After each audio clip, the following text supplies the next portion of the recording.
ಬಿಜೆಪಿಯ ಆಟ ಕಾಂಗ್ರೆಸ್ಗೆ ಶುರುವಾಗುತ್ತಾ ಸಂಕಟ. ಮಧ್ಯಪ್ರದೇಶದ ಮಾಜಿ ಸಿಎಂ ಬಿಜೆಪಿ ಸೇರ್ಪಡೆಯಾಗುವಂತಹ ಸಾಧ್ಯತೆಗಳು ಕಂಡು ಬರ್ತಾ ಇದೆ. ಕಮಲ ಹಿಡಿತಾರ ಮಾಜಿ ಸಿಎಂ ಕಮಲ್ನಾಥ್ ಹಾಗೂ ಪುತ್ರ ನಕುಲ್ನಾಥ್ ದೆಹಲಿಗೆ ಪ್ರಯಾಣವನ್ನ ಬೆಳೆಸಿದ್ದಾರೆ. ಕಾಂಗ್ರೆಸ್ನಿಂದ ಕಣಕ್ಕಿಳಿದ್ರೆ ಪುತ್ರ ಸೋಲುವಂತಹ ಭೀತಿ ಇದೆ. ಹಾಗಾಗಿ ಚಿಂದ್ವಾರಾದಲ್ಲಿ ಪುತ್ರ ನಕುಲ್ನಾಥ್ ಅವರನ್ನ ಕಣಕ್ಕಿಳಿಸುವಂತಹ ಪ್ಲಾನ್ ಅನ್ನ ಕಮಲ್ನಾಥ್ ಅವರು ಹೊಂದಿದ್ದಾರೆ. ಹಾಗಾಗಿ ಸೂಕ್ತ ಪಕ್ಷ ಯಾವುದು ಅಂತ ನೋಡುವ ಸಂದರ್ಭದಲ್ಲಿ ಅವರಿಗೆ ಕಂಡು ಬಂದಿದ್ದು ಬಿಜೆಪಿ ಮತ್ತು ಬಿಜೆಪಿ ಬೇರೆ ನಾಯಕರ ಜೊತೆ ಒಳ್ಳೆ ಸಂಬಂಧವನ್ನು ಕೂಡ ಕಮಲ್ನಾಥ್ ಅವರು ಹೊಂದಿದ್ದಾರೆ. ಹಾಗಾಗಿ ತಮ್ಮ ಮಗನ ರಾಜಕೀಯ ಭವಿಷ್ಯಕ್ಕೋಸ್ಕರ ಕಮಲ ಮುಡಿತಾರ ಕಮಲ್ನಾಥ್ ಅನ್ನುವಂತಹ ಕುತೂಹಲ ಕೂಡ ಸದ್ಯಕ್ಕಿದೆ. ತಮ್ಮ ಪುತ್ರನ ಜೊತೆ ಈಗಾಗಲೇ ದೆಹಲಿಗೆ ಅವರು ಪ್ರಯಾಣ ಬೆಳೆಸಿದ್ದಾರೆ ಅನ್ನುವಂತಹ ಡೀಟೇಲ್ಸ್ ಕೂಡ ಇದೆ. ಈ ಬಗ್ಗೆ ಮತ್ತಷ್ಟು ಲೈವ್ ಡೀಟೇಲ್ಸ್ ನಮ್ಮ ಸೀನಿಯರ್ ಕರೆಸ್ಪಾಂಡೆಂಟ್ ಚಂದ್ರಮೋಹನ್ ನೀಡ್ತಾ ಹೋಗ್ತಾರೆ. ಚಂದ್ರಮೋಹನ್, ಕಮಲ್ನಾಥ್ ಅವರ ಕಥೆ ಏನಾಗುತ್ತೆ ಅಂತ, ಕಮಲ ಮುಡಿತಾರಾ? ಸಭಾ, ಇದ್ರ ಬಗ್ಗೆ ಈಗ ರಾಷ್ಟ್ರದ ರಾಜಕಾರಣದಲ್ಲಿ ಕುತೂಹಲ ಇದೆ. ಮುಖ್ಯವಾಗಿ ದೇಶದಲ್ಲಿ ಬೇರೆ ಬೇರೆ ರಾಜ್ಯಗಳಲ್ಲಿ ಕಾಂಗ್ರೆಸ್ ಪಕ್ಷದ ಮಾಜಿ ಸಿಎಂಗಳು ಜೊತೆಗೆ ಹಾಲಿ ಮಂತ್ರಿಗಳು MLAಗಳು ಕಾಂಗ್ರೆಸ್ ಪಕ್ಷವನ್ನು ಬಿಟ್ಟು ಬಿಜೆಪಿ ಪಕ್ಷವನ್ನು ಸೇರ್ಪಡೆಯಾಗಿದ್ದಾರೆ. ಬೇರೆ ಬೇರೆ ಕಾರಣಗಳಿಗಾಗಿ ಕಾಂಗ್ರೆಸ್ ಪಕ್ಷವನ್ನು ತ್ಯಜಿಸಿ ಬಿಜೆಪಿ ಪಕ್ಷವನ್ನು ಸೇರ್ಪಡೆಯಾಗಿದ್ದಾರೆ. ಕೆಲವರು ಅಧಿಕಾರದ ಆಸೆಗಾಗಿ ಕಾಂಗ್ರೆಸ್ ಪಕ್ಷವನ್ನು ಸೇರ್ಪಡೆಯಾಗಿದ್ದಾರೆ ಅಂತ ಹೇಳ್ತಾರೆ. ಇನ್ನು ಕೆಲವರು CBI ಮತ್ತು ಇಡಿಯ ದಾಳಿಯಿಂದ ತಪ್ಪಿಸ್ಕೊಳ್ಳಿಕ್ಕೋಸ್ಕರನೇ ಕಾಂಗ್ರೆಸ್ಸನ್ನು ಬಿಟ್ಟು ಬಿಜೆಪಿ ಸೇರ್ಪಡೆಯಾಗಿದ್ದಾರೆ. ಆದರೆ ಈಗ ಮಧ್ಯಪ್ರದೇಶ ರಾಜ್ಯದ ಮಾಜಿ ಸಿಎಂ ಕಮಲ್ನಾಥ್ ಕೂಡ ಇದೇ ರೀತಿಯಾಗಿ ಕಾಂಗ್ರೆಸ್ ಪಕ್ಷವನ್ನು ತ್ಯಜಿಸಿ ಬಿಜೆಪಿ ಪಕ್ಷವನ್ನು ಸೇರ್ಲಿಕ್ಕೆ ಸಜ್ಜಾಗಿದ್ದಾರೆ ಅನ್ನೋ ಒಂದು ಚರ್ಚೆ ರಾಷ್ಟ್ರ ರಾಜಕಾರಣದಲ್ಲಿ ನಡೀತಾ ಇದೆ. ಇದಕ್ಕೆ ಪುಷ್ಟಿ ಕೊಡುವಂತೆ ಕಮಲ್ನಾಥ್ ಅವರ ಪುತ್ರ ನಕುಲ್ನಾಥ್ ಕೂಡ ತಮ್ಮ ಟ್ವಿಟ್ಟರ್ ಖಾತೆಯಲ್ಲಿದ್ದಂತಹ ಕಾಂಗ್ರೆಸ್ ಪಕ್ಷದ ನಾಯಕ ಅನ್ನುವುದನ್ನು ತೆಗೆದುಹಾಕಿದ್ದಾರೆ. ಈಗ ಮಧ್ಯಪ್ರದೇಶದ ಭೂಪಾಲ್ನಿಂದ ಈಗಾಗಲೇ ರಾಷ್ಟ್ರ ರಾಜಧಾನಿ ನವದೆಹಲಿಗೆ ಕಮಲ್ನಾಥ್ ಮತ್ತು ಅವರ ಪುತ್ರ ನಕುಲ್ನಾಥ್ ಇಬ್ಬರು ಕೂಡ ಬಂದಿಳಿದಿದ್ದಾರೆ.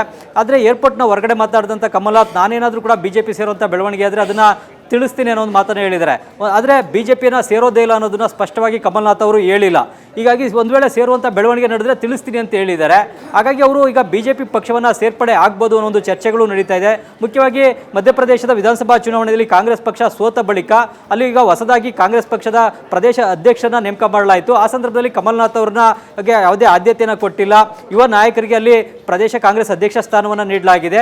ಜೊತೆಗೆ ಚುನಾವಣೆ ಸೋತ ಮಾರನೇ ದಿನವೇ ಕಮಲ್ನಾಥ್ ಅವರು ಸೀದಾ ಮಾಜಿ ಸಿಎಂ ಶಿವರಾಜ್ ಸಿಂಗ್ ಚೌಹಾಣ್ ಅವರ ನಿವಾಸಕ್ಕೆ ಭೇಟಿ ಕೊಟ್ಟು ಅವರೊಂದಿಗೆ ಸೌಹಾರ್ದಯುತವಾಗಿ ಮಾತುಕತೆಯನ್ನು ನಡೆಸಿದ್ರು. ಅವರಿಗೆ ಅಭಿನಂದನೆಯನ್ನು ಕೂಡ ಸಲ್ಲಿಸಿದ್ರು. ಅದಾದ ಬಳಿಕ ಕಮಲ್ನಾಥ್ ಅವರು ಕೂಡ ಕಾಂಗ್ರೆಸ್ ಪಕ್ಷವನ್ನು ತ್ಯಜಿಸಬಹುದು ಅನ್ನೋ ಒಂದು ಚರ್ಚೆಗಳು ಕಳೆದ ಕೆಲವು ದಿನಗಳಿಂದ ಮಧ್ಯಪ್ರದೇಶದಲ್ಲೂ ಕೂಡ ನಡೀತವೆ.